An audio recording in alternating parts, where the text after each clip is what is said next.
जय श्री कृष्णा। आज मैं बात करने के लिए जा रही हूँ रसोई से संबंधित कुछ बातें जो कि हमें ध्यान देने वाली बहुत ज़्यादा हैं। मैंने देखा है कि कुछ लोगों के रसोई में घर के मसाले जो हैं वो यूं ही रहते हैं, उनके साथ में किसी भी तरीके की चीज़ें, किसी भी तरीके की पॉजिटिव वाइब्रेशन कनेक्ट नहीं की जाती हैं, जिससे कि हमारी अन्नपूर्णा माँ कहीं ना कहीं प्रसन्न नहीं होती हैं। तो ये बहुत ही चमत्कारी तौर पर आपको मैं बातें बताने जा रही हूँ। ये आप अपनी रसोई में ज़रूर कीजिएगा, अपने मसालों के साथ में ये एक्सपेरिमेंट ज़रूर कीजिएगा और आप देखिएगा कि इसके कितने चमत्कारी रिज़ल्ट आपको देखने को मिलेंगे। सबसे पहली बात है कि हमारी रसोई को नज़र दोष से बचाने के लिए हमको अपने रसोई के मुख्य द्वार पर राई और नमक से भरी हुई एक कांच की शीशी रसोई के मुख्य द्वार पर ज़रूर रखनी चाहिए। इससे क्या होता है, इससे हमारी रसोई जो है वो नज़र दोष से बचती है। क्यों? क्या सिर्फ इंसानों को ही नज़र लग सकती है, हमारे घर की रसोई को नहीं? घर की रसोई जब बहुत साफ़ सुथरी और सुशोभित होती है और किसी भी इंसान देखकर, आपकी रसोई को देखकर उसके मन में खुशी होती है और मुंह से निकलता है वाओ क्या किचन है, कितने अच्छी तरीके से, कितनी मैनेज्ड तरीके से आपने किचन को रख रखा है, तो वो नज़र दोष का कहीं ना कहीं कारण बन जाता है। और इसके चलते जो किचन में काम करने वाली महिला होती है उसका कहीं ना कहीं मन नहीं लगता है और खाना पकाती भी है तो उसमें पहले जैसा स्वाद नहीं आ पाता है। और वहीं पर बात की जाए तो खाना कभी जलता है तो कभी अन्न जो है बर्बाद होता है। तो अगर ऐसा आपकी रसोई में बार बार हो रहा है, कभी भी सामान जो है वो उफन ना है, गिर रहा है और खाना बनाने में दिल नहीं लग रहा है, या फिर आपकी जो है स्वाद का खाना नहीं बन रहा है, कुछ ऐसी चीज़ें जो कि पहले नहीं होती थी अब होनी स्टार्ट हो गई है, तो ज़रूर देखिएगा कि कहीं आपकी रसोई को किसी की नज़र तो नहीं लगी है। और नज़र दोष से बचने के लिए ये उपाय ज़रूर करें। रसोई के मुख्य द्वार पर कांच की शीशी में नमक और राई भरकर ज़रूर रखें। इससे हमारी रसोई जो है वो नज़र दोष से बचती है और माँ अन्नपूर्णा का आशीर्वाद और माँ लक्ष्मी का आशीर्वाद भी ज़रूर मिलता है। वहीं पर बात की जाए रसोई घर के सामान से संबंधित, जिसमें हमारे आते हैं हमारे मसाले, हमारे आटा, हमारा चावल, नमक, हल्दी, मिर्च, ये सारी चीज़ें, तो क्या इनसे संबंधित कुछ उपाय किए जा सकते हैं जिससे कि माँ अन्नपूर्णा प्रसन्न हो और माँ लक्ष्मी का आशीर्वाद हमेशा हमारे ऊपर बना रहे और हाँ रसोई में बरकत रहे और स्वाद भी हमेशा बना रहे? तो जी हाँ, ऐसे उपाय किए जा सकते हैं और उन्हीं उपायों के बारे में आज मैं आपसे साझा करने जा रही हूँ। सबसे पहली बात तो नमक से संबंधित हम कुछ बातें ध्यान देने वाली होती हैं। औरतें क्या करती हैं कि उनके किचन में से कुछ भी सामान ख़त्म हुआ तो वो क्या करती हैं कि अपनी पड़ोस में जाकर मांग लाती हैं या फिर अपनी किचन का सामान किसी को दे देती हैं। तो ऐसा नहीं करना चाहिए, क्योंकि आप एक चीज़ सोचिए कि सामने वाले के घर में किस वाइब्रेशंस के साथ में सामान आया है, किस धन से सामान आया है और किस तरीके से सामान आया है। आप नहीं जानते हो कि किस माध्यम से उसके घर में सामान आया है या वो किस मंशा से आपको वो सामान दे रहा है। अगर उसका मन कुटकुटा रहा हो आपको सामान देने में, उसका मन जो है कचोट रहा हो आपको सामान देने में, तो वो कहीं ना कहीं आपके लिए गलत साबित होगा।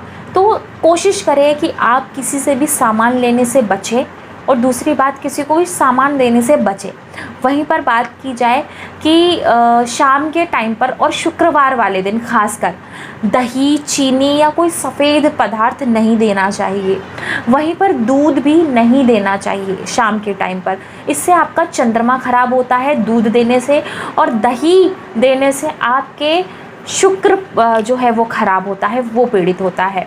अच्छा, अब बात की जाए आपके रसोई से संबंधित, नमक से संबंधित बात करते हैं। अब नमक कभी भी किसी को हथेली पर नहीं देना चाहिए और ना ही किसी से अपनी हथेली पर नमक लेना चाहिए। कहा जाता है कि हथेली पर नमक देना और नमक लेना दोनों ही एक बहुत बड़ा दोष है। इससे इंसान कर्जदार बनता है और ऐसा कर्जदार बनता है कि जिसका कर्जा वो चुकाए से नहीं चुका सकता और इसका भारी परिणाम जो है भुगतना पड़ता है। आपने पहले के ज़माने में एक डायलॉग सुना होगा कि नमक हलाल और मैंने तुम्हारा नमक खाया है। तो इस तरीके के डायलॉग इतने भारी भरकम डायलॉग क्यों बने? क्योंकि नमक का बहुत बड़ा आपके कर्जे से संबंध होता है। आप अगर किसी का भी नमक खा लेते हैं तो आपको उसकी वफ़ादारी करनी पड़ती है, आपको उसकी गलत और सही में उसका साथ देना ही पड़ता है। तो आप कहीं ना कहीं नमक खाते समय पहले उसको परचा लें कि क्या वो इंसान सही है, क्या आप उसका लॉन्ग टर्म साथ दे पाएंगे, क्या आप उसका किसी भी सिचुएशन में साथ दे पाएंगे, कहीं आपको उसके साथ में किसी भी मोड़ पर विरोध तो नहीं करना पड़ेगा। तो आप इस चीज़ का ध्यान रखें, तभी ऐसे घर का नमक खाएं, वरना नमक खाने से, नमक का सेवन करने से बचें, क्योंकि नमक एक बहुत बड़ा दोष अपने साथ पर लेकर चलता है, जो कि कर्जे का होता है, जो कि वफ़ादारी का होता है। वहीं पर अगर बात की जाए आटे से संबंधित, आटा कभी भी किचन में ख़त्म ना होने दे, और आटे का कंटेनर जब भी भरे तो उसमें 5 तुलसी के पत्ते सबसे पहले कंटेनर के नीचे में दबाएं, उसके ऊपर में आटा भरें। तो इससे क्या होता है, इससे माँ अन्नपूर्णा प्रसन्न होती हैं और माँ लक्ष्मी का भी आशीर्वाद बना रहता है। वहीं पर बात की जाए तो अपने गैस को भी बिल्कुल साफ़ सुथरा रखें। रात को भी जब आप अपनी गैस को बिल्कुल साफ़ तरीके से, कभी भी उस पर कोई भारी सामान ना छोड़ें और उस पर कभी भी गंदगी ना रहने दें, क्योंकि आपके घर का स्टोव जो होता है ना, वो आपके बरकत को रिप्रेजेंट करता है। वहीं पर अगर बात की जाए चावल से रिलेटेड, तो चावल के कंटेनर में आप चांदी का सिक्का दबा दीजिए, इससे भी माँ लक्ष्मी की कृपा हमको प्राप्त होती है।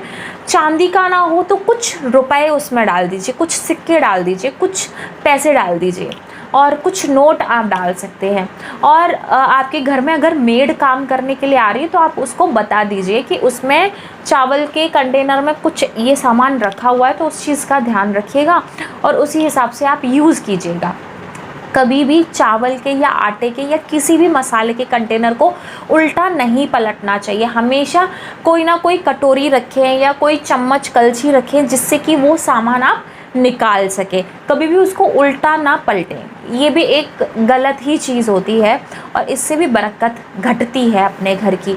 वहीं पर अगर बात की जाए तो आप हल्दी के बारे में बात की जाए, उससे पहला मसाला आता है हमारा हल्दी।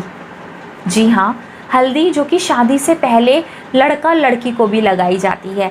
हल्दी जो है वो हमारी गुरु ग्रह से संबंधित होती है, और हल्दी को कभी भी अपनी रसोई घर में ख़त्म ना होने दे, क्योंकि उससे हमें गुरु ग्रह से दोष लगता है। वैसे भी अभी भी देखिए कोरोना वायरस जाकर चुका है, तो सबसे ज़्यादा जिस हल्दी ने ही हमको बचाया है, क्योंकि हमारे इंडिया में सबसे ज़्यादा हल्दी का सेवन किया जाता था। वहीं पर जो इंसान हल्दी का सेवन करता है तो कितनी सारी बीमारियां होती हैं, उससे वो बच सकता है।